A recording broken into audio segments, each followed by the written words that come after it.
I wanted to kick things off with a little bit of an introduction to competitive anxiety because in 1970, there was a landmark study that was done by Rainer Martins. And I do believe that he was connected with the University of Illinois at Urbana-Champaign, which is, a very top-notch physical education research school, maybe the flagship school for that type of study in the United States.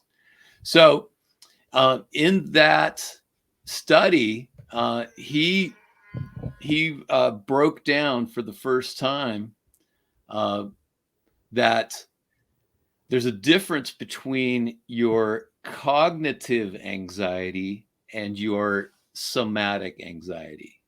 And so cognitive being, that which is of the mind, your thinking, and your somatic being, the physical manifestations of nervousness like sweaty palms, shaky hands, um, butterflies in your stomach, sweating, things like that. And so he broke those out for the first time. No one had really understood that there are different effects that come with each of those.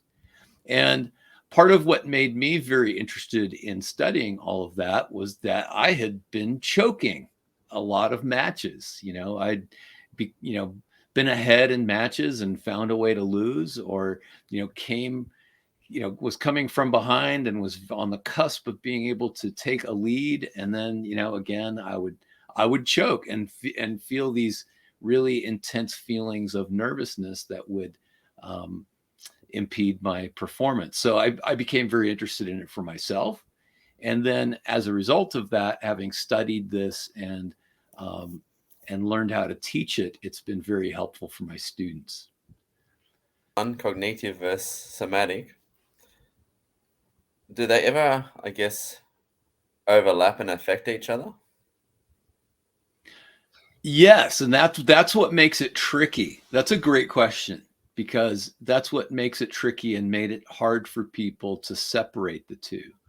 Um, and so the fact that they overlap, one can affect the other, is one of the all-time controversial questions in psychology or even philosophy, right? What comes first, physical changes in the body or um, emotions and thoughts? Well, and another one is, where is your mind, right? Where does your mind exist? It's, is there, you can't really find a place in your physical body for where your mind exists. There's no, I mean, it's, I guess you could say it's in your brain, but where exactly? So, there's some deeply philosophical stuff that goes into that, but suffice it to say that the research found that the more confident you are, meaning in your thinking, and the less worried you are, again, in your thinking, then the better your performance will generally be. And then as your uh, feelings of somatic anxiety reach a midpoint, then generally that's where the best performances are going to be. So, you can't go into a match, 100% relaxed, because then you're not going to have the tension that you need in order to be able to hit a shot. But then on the other hand, if you're totally tight and completely rigid, then you're not going to be very efficient moving around the court or hitting your shots. So there's this midpoint, and there's a lot of variability in that arc. So I think everybody needs to find their best place. Like, what type of things, I guess, would affect whether it's cognitive or somatic? As I was thinking of one potential thing, let me know if I'm wrong, thinking down the wrong track or not. Does physical tiredness or mental tiredness come first? Is that kind of related, or is that different? There's a quote by Winston Churchill that I like, and he said, "Fatigue makes cowards of us all."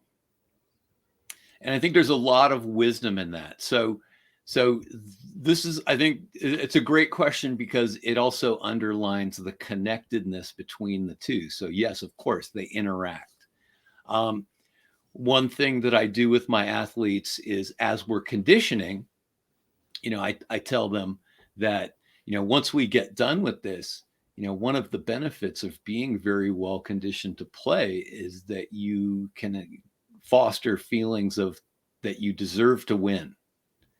So you get into that deep third set and things, it's hot and you're sweating and you feel exhausted and it's a close match and you're wondering, do I really deserve this? And you can reflect back on those tough training sessions that you put in and the fact that that you've done all that you could physically to train to perform, and then you can reassure yourself and say, yes, indeed, I've done the work. I do deserve to win the match today.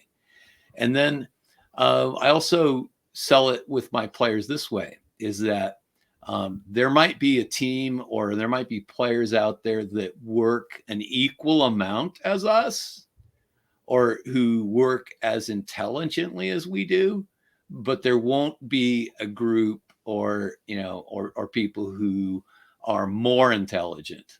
And generally what we're going to be facing are people who are undertrained.